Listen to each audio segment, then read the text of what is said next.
கர்த்தருடைய பரிசுநாமத்துக்கு ஸ்தோத்திரம். நெறைய கிறிஸ்தவர்கள் ஒரு சந்தோஷமான வாழ்க்கை, அந்த ரட்சணித்தின் சந்தோஷத்த நம்ம இழந்து நிற்கிறோம் இல்லையா? அதாவது மத்த புற மதத்தார் மாரி தான் நம்ம வாழ்க்கையும் இருந்து கொண்டிருக்கு இல்லையா? அவங்களுக்கும் நமக்கும் நெறையா வித்தியாசமே கிடையாது. அவர்கள் வாழ்க்கையில ஒரு நம்பிக்கையின்மை, சந்தோஷமின்மை, ஒரு வெறுமை, ஹாப்பினஸ் இல்ல. இது எல்லாமே அவர்களுடைய வாழ்க்கையில இருக்கிறது. நம்மளுடைய வாழ்க்கையில இருக்கிறது இல்லையா? நமக்கும் அவர்களுக்கும் உயிருள்ள தேவனை நம்ம ஆராதிக்கிறோம். நமக்காக உயிரையே கொடுத்த தேவனை நம்ம ஆராதிக்கிறோம்.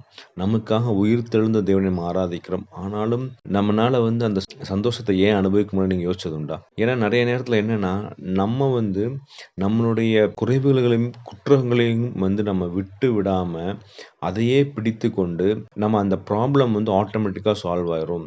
இல்ல நெறைய நேரம் என்ன பண்றோம்னா, ஒரு சிற்றின்பத்துக்குள்ள அடிமைக்குள்ள போயிர்றோம். ஃபார் எக்ஸாம்பிள் எனக்கு ஒரு குடும்பத்தில ஒரு பிரச்சனை இருக்குன்னா, நம்ம என்ன பண்றோம், அந்த கணவர் என்ன பண்றாருன்னு பார்த்தீங்கன்னா, போய் அவர் தண்ணி அடிச்சுட்டு, அவரையே மறந்து கிடக்கிறார். என்னன்னா, எனக்கு ஒரு பிரச்சனை இருக்கு. இந்த பிரச்சனைய என்னால சால்வ் பண்ண முடியல. அதனால நான் என்ன பண்றேன்னா, நான் போய் தண்ணி அடிக்கிறேன். நான் போய் மது போதையில இருக்கிறேன். நான் போதை வஸ்துகள யூஸ் பண்றேன். எனக்கு நெறைய பேஷன்ஸ் இருக்கு. அந்த பிரச்சனைய நான் மறக்கணும்னா, என் ஃப்ரெண்ட்ஸ் கூடட்ட போய் நான் ஊர் சுத்த போறேன். இந்த மாரி என்ன பண்றாங்க, சில பேர் அதிகமா சாப்பிடுவாங்க. சில பேர் 24 ஹவர்ஸ் டிவி பார்த்துக் கொண்டே இருப்பாங்க. இந்த ஓடிடிஸ் பார்த்துக் கொண்டே இருப்பாங்க. இதெல்லாமே எதற்காகன்னா, என்னுடைய ப்ராப்ளம் சால்வ் ஆணும். அந்த ப்ராப்ளம் நான் சால்வ் பண்றதுக்கு நான் தேவனிடத்துல போமாட்டேன். ஏன்னா தேவனிடத்துல போணும்னா, என் பாவங்கள ஃபர்ஸ்ட் நான் ஒத்துக்கொள்ளணும். நான் மனம் திரும்பணும். அப்பதான் நான் தேவனிடத்துல போ முடியும். நான் அதெல்லாம் பண்ண மாட்டேன். நான் என்ன பண்ணுவேன், என்னுடைய இந்த உலக பிரகாரமான காரியங்கள்ல போயிட்டு, இல்ல அந்த சொல்யூஷன் நம்ம ஃபைண்ட் பண்ணாம, உலக பிரகாரமான காரியங்களுக்குள்ள போயிட்டு நான் என்ன பண்றேன், ஆட்டோமேட்டிக்கா இந்த ப்ராப்ளம் சால்வ் ஆகும்னு நடந்து கொண்டிருக்கும் இல்லையா? நமக்கு ஏன் இந்த பிரச்சனைகள்லாம் வருது? ஏன் இந்த போராட்டங்கள்லாம் வருது?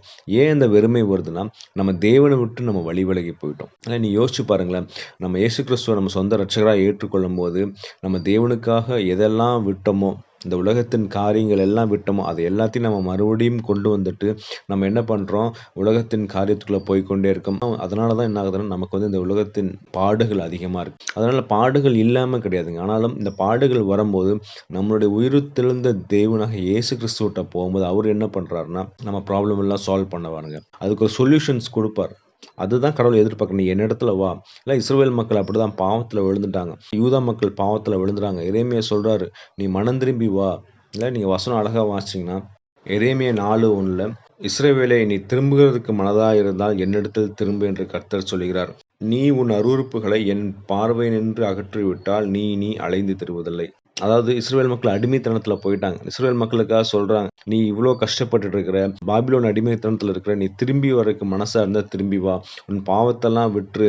அவங்க இஸ்ரவேல் மக்கள் என்ன பண்றாங்கன்னா, தேவனை விட்டுட்டு மத்த தெய்வங்களை போய் நாடுகிறாங்க. கடவுள் என்ன சொல்றாரு, நீ விபச்சாரம் பண்ணி கொண்டு இருக்கிறன்னு சொல்றாரு. கடவுளை விட்டு வேற கடவுளை நீ தேடும்போது கடவுள் என்ன சொல்றார், நீ விபச்சாரத்துக்குள்ள இருக்கிற. நீ அதை விட்டு மனம் திரும்பி உன் சொந்த இரட்சகராகிய நீ கடவுள்ட்ட வா. நான் உன்னை பாதுகாத்துக்கிறேன்.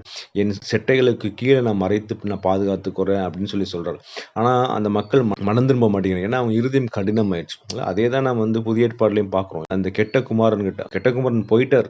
எல்லா ஆசையும் வாங்கிட்டு போயிட்டார். ஆனாலும் அந்த தகப்பன் பார்த்து கொண்டே இருக்கிறார். எப்ப என் மகன் திரும்பி வருவான், எப்ப என் மகன் திரும்பி வருவான்னு சொல்லி அவர் பார்த்து கொண்டே இருக்கிறார். நீங்க லூக்கால 5வது அதிகாரத்துல அந்த இன்சிடென்ட் கொடுக்கப்பட்டிருக்கும். அதுல பாத்தீங்கன்னா அவர் மைந்தன் திரும்பி வராரு. ஆனா அப்பதான் ஃபர்ஸ்ட் கண்டுபிடிக்கிறார். அவர் என்ன பண்றாரு, தன் பையன் எப்ப வருவான்னு அவர் வெயிட் பண்ணி கொண்டே இருக்கார். போய் நீ மனம் திரும்பி வான்னு சொல்லல. ஏன்னா அந்த பையனுக்கு தெரியும், எங்க அப்பா கிட்ட எல்லாமே இருக்கு. எங்க அப்பாட்ட போனா எனக்கு தேவையானது எல்லாம் கிடைக்கும்னு சொல்லி அந்த பையனுக்கு தெரியும். ஆனாலும் அந்த கடினமான இருதயத்தின் நிமித்தம் அவன் மனம் திரும்பாம என்ன பண்றான், அங்கேயே இருக்கிறான். ஒரு நாள் வருது. இல்ல அவன் அவனுக்கு அப்பதான் அவனுக்கு அந்த நினைவு வருது ஆக்சுவலா. இல்ல எங்க அப்பா எப்படிப்பட்டவர், என்னுடைய பாவங்கள்லாம் மன்னிக்க வல்லவரா இருக்கார் அப்படின்னு சொல்லிட்டு அவர் என்ன பண்றாரு, திரும்பி வர்றாரு. திரும்பி வந்த உடனே அவங்க அப்பா ஓடி போய் கழுத்தை கட்டி கொள்றாருங்க. இவர் வர்றது முன்னாடியே தெரியுது. அப்ப என்ன இடத்துல டெய்லியும் பார்த்து கொண்டே இருக்காரு. என் பையன் எப்படி எங்கிட்ட திரும்பி வரும் பார்த்துட்டே இருக்காரு. வந்த உடனே ஓடி கட்டி பிடிக்கிறாருங்க. நம்ம பரம தகப்பன் அப்படிதாங்க. என்னைக்கு நம்ம அவர் இடத்துல திரும்புவோம்னு அவர் காத்து கொண்டு இருக்காரு. வந்தா போதுங்க. அவர் அதான் எதிர்பார்க்கிறார். பாவத்தெல்லாம் விட்டுரு, மனம் திரும்பு. இந்த கெட்ட குமாரன் கதையில நீங்க பாத்தீங்கன்னா, லூக்கா 15 நீங்க வாசிச்சீங்கன்னா, பரத்துக்கு விரோதமாகவும் உமக்கு முன்பாகவும் பாவம் செய்தேன். இனிமேல் உம்முடைய குமாரன் என்று சொல்லப்படுவதற்கு நான் பாத்திரன் அல்ல என்று சொன்னான். ஒப்பு கொடுக்குறான். உங்கள் பையன் சொல்கிறதுக்கு நான் பாத்திரம் இல்லைப்பா, என்னை மன்னிச்சிடுங்க, உமக்கு விரோதமாக நான் பாவம் செஞ்சுட்டேன், பரத்துக்கு விரோதமாக நான் பாவம் செஞ்சுட்டேன், என்னை மன்னிங்கன்னு சொன்ன உடனே அவர் கழுத்தை கட்டி கொண்டு ஒரு ட்ரெஸ் கொடுத்து நீதியின் வஸ்திரம் இல்லை நம்ம இயேசு கிறிஸ்துவை அப்படியே போர்த்தி கொள்கிறார். கையில் ஒரு மோதிரம், முத்திரை மோதிரம் ஆவியானவர் கொடுக்குறார். கொடுத்து கொழுத்த கன்றுகளை அடைத்து அவர் என்ன பண்ணுறார், சந்தோஷமாக இருக்கிறார். அதுதாங்க நம்ம அப்பா, பரம தகப்பன். நம்ம என்ன தவறு செய்திருந்தாலும் நம்ம அவர்கிட்ட போவோங்க. நம்ம மன்னிப்பு மட்டும்தாங்க கேட்கணும். அவர் மன்னிச்சு ஏற்றுக்கொள்றதுக்கு அவர் என்றைக்குமே தயாராக இருக்கிறார். அதனால் இன்றைக்கி நான் ஒரு ப்ராப்ளம் என்ன சுச்சுவேஷன் நம்ம லைஃப்பில் இருந்தாலும் இந்த உலகத்தின் சிற்றினுக்குள்ளே போகாமல் நம்மை படைத்த தேவனிடத்தில் போகும்போது அவரும் நம்ம பாவங்களை எல்லாம் மன்னித்து நம்மளை ஏற்றுக்கொண்டு நமக்கு அந்த ரட்சணை சந்தோஷத்தை கொடுப்பார்.